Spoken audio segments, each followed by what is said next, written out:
Hello मेरे प्यारे दोस्तों, कैसे हैं आप सभी लोग। उम्मीद है आप सभी लोग अच्छे होंगे। कहानी के लिए मेरे चैनल को सब्सक्राइब कीजिए, कहानी को लाइक और शेयर ज़रूर कीजिएगा और कहानी कैसी लगी प्लीज़ कमेंट बॉक्स में ज़रूर बताइएगा। कहानी को लेकर कोई भी राय या सुझाव हो वो भी कमेंट बॉक्स में ज़रूर दीजिएगा। तो शुरू करते हैं हम आज की अपनी कहानी। धनीराम शहर के सबसे अमीर व्यक्ति था। उसके पास करोड़ों की जायदाद थी। रुपया, पैसा, बैंक बैलेंस, नौकर चाकर, किसी चीज़ की कोई कमी नहीं थी। भगवान ने उसे बहुत दौलत दी थी, साथ ही एक भरा पूरा खुशहाल परिवार भी दिया। उसके 6 बेटे थे और 3 बेटियां थीं। सभी बच्चों की शादियां हो चुकी थी। लड़कियां अपने घर परिवार में खुश थीं। धनीराम ने बहुत बड़े परिवारों में अपनी बेटियों की शादी की थी। सब खुशहाल जीवन जी रही थी। धनीराम के सभी 4 बड़े बेटे उसकी कंपनियां संभाल रहे थे और 2 छोटे बेटे जिन्हें धनीराम के बिजनेस में कोई लगाव नहीं था। उनमें से एक मशहूर पायलट था और दूसरा बहुत बड़ा गायक।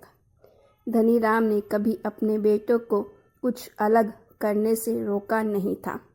उसने हमेशा सबको अपना सहयोग व समर्थन दिया।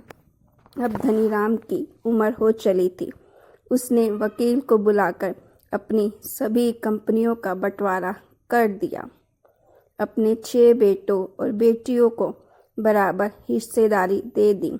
हम मनीष जी, सब जायदाद का बंटवारा हो गया है, पर मैंने अपने हजारों कर्मचारियों को कुछ नहीं दिया।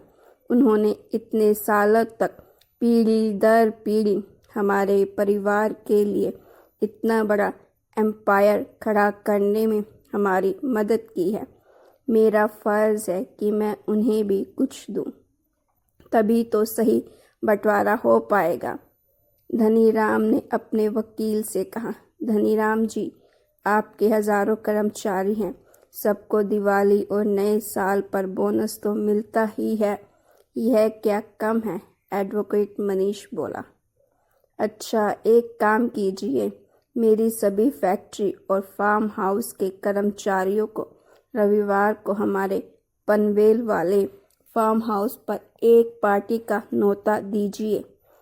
और हाँ, साथ में सबसे कहिएगा कि सबको फार्म हाउस की पानी की टंकी को भरने के लिए किसी भी बर्तन में पानी लाना है और साथ ही उनको कंपनी के 50 साल पूरे होने की खुशी में तोहफा भी दिया जाएगा। धनीराम ने कहा, तोहफे तो ठीक है, पर ये क्या बात है, टंकी खाली है तो आप टैंकर मंगवा कर भर लीजिए ना। एडवोकेट मनीष बोला, नहीं तो टैंक तो उन सबके द्वारा लाए पानी से ही भरेगा। आप बस ये न्योता छपवा कर मेल करवा दीजिए। धनीराम ने दृढ़तापूर्वक कहा। सभी कर्मचारियों को न्योता पहुंच गया। सब पार्टी और तोहफे की बात सुनकर बहुत खुश हुए, पर पानी लाने की बात पर सब हैरान थे। जितने मुंह उतनी बातें हो रही थी सबके बीच। बड़े साहब भी बड़े अजीब हैं, इतने अमीर हैं और अपनी टंकी भरने के लिए हमसे पानी मंगवा रहे हैं। धनीराम के एक कारखाने के गार्ड ने दूसरे गार्ड से कहा, तुम्हारे बड़े बॉस का दिमाग खराब हो गया है क्या? पानी क्यों मंगवा रहे हैं? लगता है सठिया गए हैं। धनीराम के ऑफिस में काम करने वाले एक कर्मचारी की पत्नी ने अपनी राय रखते हुए कहा, बेटा, बड़े साहब ने आज तक हमें बहुत कुछ दिया है, आज वो हमसे केवल थोड़ा सा पानी ही तो मांग रहे हैं। बड़े बर्तन में लेकर जाना तुम पानी। धनीराम की फैक्ट्री के रिटायर्ड मुलाजिम ने अपने बेटे से कहा, वैसे तोहफे में क्या देंगे बॉस? आई होप कुछ काम की चीज़ हो। एक महिला कर्मचारी ने दूसरी से कहा, हाँ, गले का सेट मिल जाए तो अच्छा रहेगा। वैसे भी कंपनी को 50 साल पूरे हो जाएंगे, इतना तो बनता है हम लोगों का। दूसरी कर्मचारी बोली। कुछ इस तरह की बातें धनीराम की सभी फैक्ट्रियों और दफ्तरों में चल रही थी। ये बातें उनके बेटों के कानों तक भी पहुंची। वह तुरंत धनीराम के पास पहुंचे। ये क्या पिताजी, आप सभी कर्मचारियों को, फिर चाहे वो चपरासी हो या बड़ी पोस्ट पर, सबको एक साथ पार्टी पर बुला रहे हैं। पिताजी, सबको उनकी हैसियत के हिसाब से रखना चाहिए, बड़ा बेटा बोला। और क्या पिताजी, भैया सही कह रहे हैं। साथ ही ये पानी लाने को क्यों कहा है आपने? ऑफिस में सब हंस रहे हैं, सबसे छोटा बेटा बोला। धनीराम हंसते हुए बोला, ये पार्टी मेरे सभी कर्मचारियों के लिए है और मेरे लिए कोई छोटा बड़ा नहीं है, समझे? और हाँ, तुम सबको इस पार्टी में शिरकत करने की ज़रूरत नहीं है, क्योंकि ये मैंने एक धन्यवाद के रूप में केवल अपने कर्मचारियों के लिए रखी है, और पानी क्यों मंगवाया ये बाद में पता लग जाएगा। आखिरकार पार्टी का दिन आ गया। लगभग सभी कर्मचारी परिवार समेत फार्म हाउस पहुंचे। वहां गेट पर ही एक बहुत बड़ा सा टैंक रखा था। सबको हिदायत दी गई कि वह जितना भी पानी लाए हैं वो उस टैंक में डाल दे और बर्तन को वहीं बने एक कमरे में अपने नाम की चिट डालकर छोड़ दे। बहुत से कर्मचारी छोटे से कप में पानी लाए थे, कुछ गिलास में पानी लाए थे, कुछ कर्मचारी 20 लीटर की बिस्लेरी का कैन उठाकर लाए थे, कुछ गरीब मजदूर बड़े बर्तनों में भरकर पानी लाए थे। अर्थात सब अपने मन की क्षमता के अनुसार पानी लाए थे। जिसको मन ने उससे जैसी राह दिखाई उन्होंने वैसे बर्तनों में पानी देना उचित समझा। अंदर पार्टी का बहुत बढ़िया इंतज़ाम था। लगभग सबके आने के बाद धनीराम वहां आए और माइक पकड़कर बोले, प्यारे साथियों, आज धनीराम एंड सन्स को 50 साल पूरे हो गए हैं और इन 50 सालों में कंपनी ने अनेक उतार चढ़ाव देखे हैं, पर मैं आप सबका शुक्रगुजार हूँ कि मुश्किल घड़ियों में आप सबको सहयोग से ही कंपनी उन सभी मुश्किलों का सामना कर पाई। इसीलिए मैंने निर्णय किया है कि आज के इस पावन अवसर पर मैं अपनी तरह से आपका शुक्रिया अदा करूं। आप सब पार्टी और खाने का आनंद उठाइए और जाते समय उस कमरे से अपने नाम का तोहफा ज़रूर लेते जाए। बहुत बहुत आभार आपका सबका। धनीराम के लिए खूब तालियां गूंज उठी। सब ने जमकर पार्टी का आनंद लिया। छोटे कर्मचारियों ने कभी इतनी बड़ी पार्टी नहीं देखी थी। वह सब मन ही मन धनीराम को दुआएं दे रहे थे। नाच गाना हल्ला गुल्ला के बाद सब जमकर खाने का आनंद भी उठाया। रात होने लगी थी, सब थक गए थे। अब सब बारी बारी अपने घरों की तरफ प्रस्थान कर रहे थे। जाने से पहले सबको बारी बारी उस कमरे में भेजा जा रहा था जहां से उन्हें वो तोहफा उठाना था।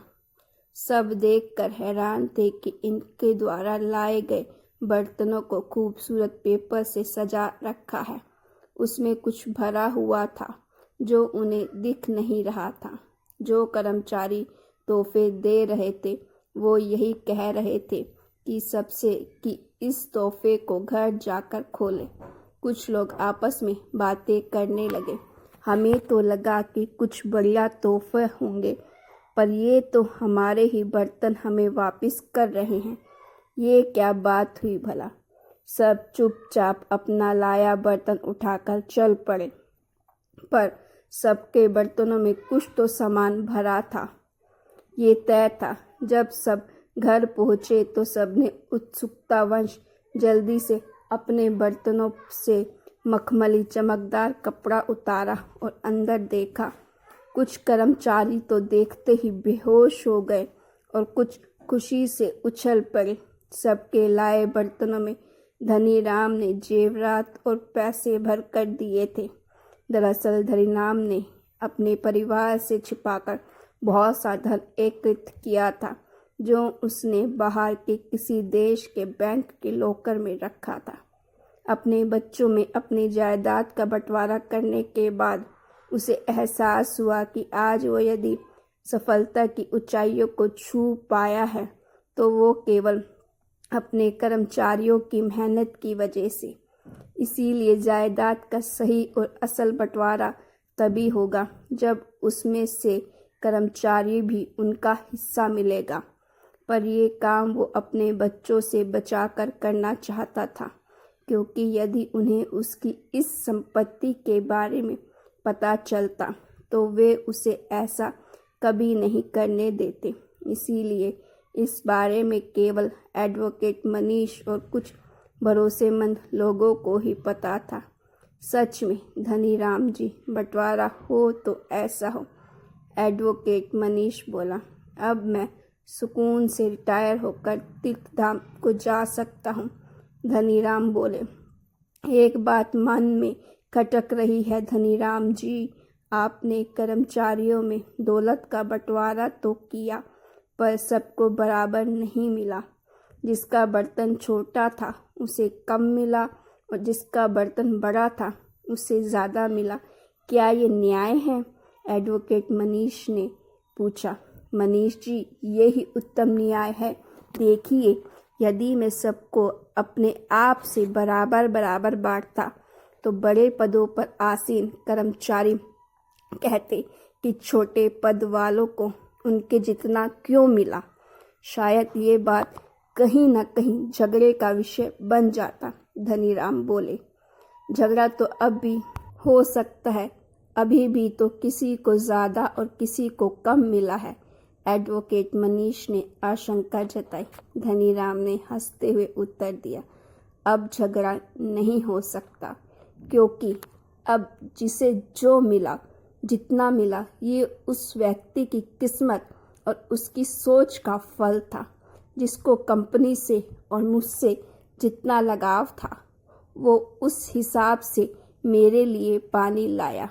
जो बड़े बड़े भिगोने और बर्तनों में पानी लाए, वो किसी डर या लालच के बदले में नहीं लाए। यह उनकी कंपनी के प्रति वफादारी थी, इसीलिए उन्हें बड़े बर्तनों में पानी लाना उचित समझा। वाह धनीराम जी, मान गए आपको। असली बंटवारा तो इसे कहते हैं। एडवोकेट मनीष धनीराम की सोच की प्रशंसा किए बिना ना रह सका। तो गाइस, आपको ये स्टोरी अच्छी लगी हो तो प्लीज़ लाइक कीजिएगा। ऐसी स्टोरीज़ के लिए मेरे चैनल को सब्सक्राइब भी कीजिए।